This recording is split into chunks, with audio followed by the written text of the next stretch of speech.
Hey folks, welcome back to another edition of Not Your Average Plumber. I'm Jason. I'm Dan. And today we're going to do a little bit of toilet talk. We want to cover some basic toilet parts, some different functions, some little bit of different maintenance, and all this is actually going to lead up to the real reason we're here. We've got a new little product that we want to tell you guys about, but in order to get there we need to start with where the roots come from. So if you want to go ahead and get us started, Dan.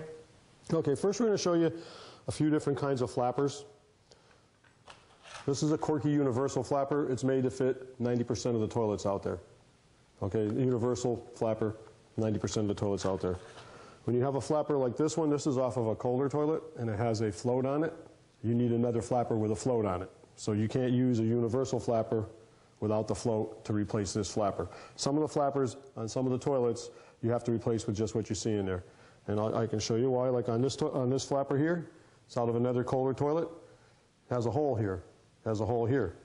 If it didn't have the hole here, when that flapper fell down, it would just be like a float. It would never close. That lets the water come out of the flapper as it's trying to close down, so it actually closes all the way. This flapper is a Fluid Master flapper. This is another universal type flapper. As you can see, it's got this ring on the back of it, and that is actually made to slide down the flush valve if it didn't have these little dog ears for the flapper to fit on.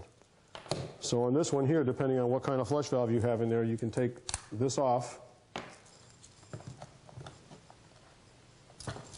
and then attach it to these dog ears. Now this flapper has numbers on it because you can adjust the rate of closure on this by adjusting the numbers. So if you use this kind of flapper, usually you start in the middle, okay, it goes up to 9, you can go right to 5 or 4, flush it a couple times, see if it's staying up too long or not long enough, and you can adjust it accordingly. And what we like to do before you actually install this flapper is you want to time the timing of the old flapper as it rises and back to the fall position. If you can get that to sit within about a second, it's pretty much going to work like the original flapper that was inside there. Right. Another, Fluid Master flapper. This flapper does replace this flapper for Kohler, but you see how it's basically the same shape, same design with a hole in the side, and this has this already built on it once again for the flush valve. And if you didn't need that ring there, you just snip it off with a razor knife, and then you would have your dog ears to go back onto the side of the flush. Now, what's the significance of the float on this flapper? Okay, the float is actually there for timing the flapper to stay up or to go down.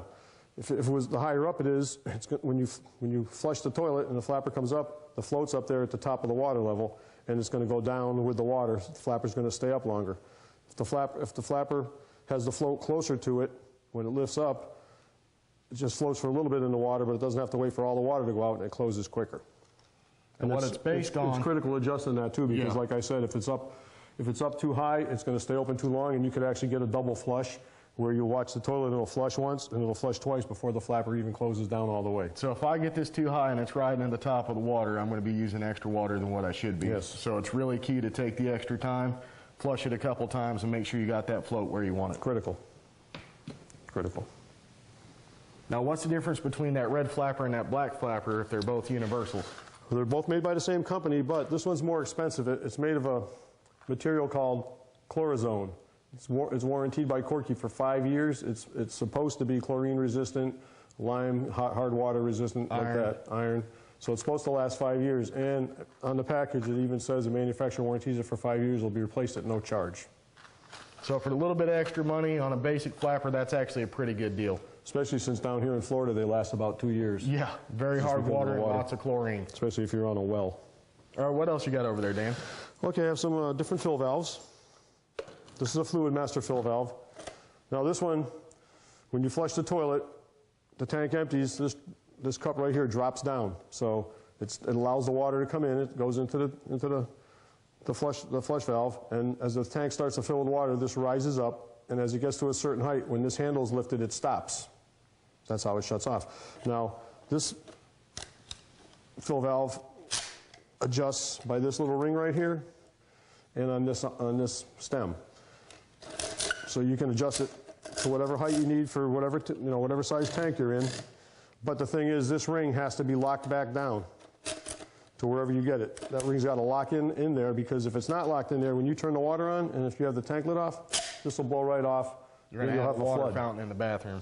Now, one good thing about this is, if this does go bad, and this is the style you have, you don't have to take this out of the tank and take the supply line off. All you have to do is undo this ring, pull it right off, slide on your replacement, get the right height, and then lock it on there. Now, what am I looking for in my adjustment setting if I've replaced that as far as the water level? Okay, you want to be 1/4 inch to 1/2 inch below the top of your flush valve. Now, what happens if I'm too high or too low? Well, then the water's going to continually run out of there. It'll never shut off, and you're going to be wasting water. If you're too low, you're not going to have enough water in the tank to flush the toilet out all the way. A complete flush. Right. So this is probably the fill valve that 90% of you are going to have inside your toilet. This is the most common one on the market today. What we're going to talk about here in a second is a couple different variations of that fill valve. And this is a universal fill valve. Yes, sir. This fits on 95% of the toilets out there. Usually the only time it don't in one-piece toilets, just for the design that they're made for. Same thing, another fill valve. Same deal. This rises, but this one doesn't come off like that one does. So there's no ring on here, but it'll pop up. If you don't lock this in, it locks by turning. If you don't lock it in, when you turn on the water, pop off. It won't pop off, but it'll pop up. Now, I already see a difference between that and the Fluid Master. I don't see that floating ball. How's this one telling it when to shut off? Okay, right inside here, inside that hole, there's a little black box that actually floats, and that'll float up when the water gets in here. Water get in here, and it'll send that float up and turn it off in here. And if you actually look right up here, there's an indicator line.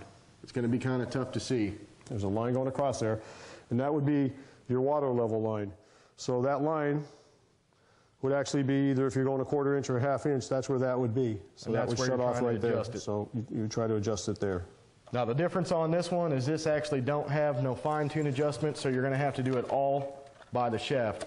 Now the difference between this and this particular fill valve is this has been known as the quietest fill valve on the market for the people that don't like to listen to the toilet run, or if a husband or wife gets up in the middle of the night and it wakes you up.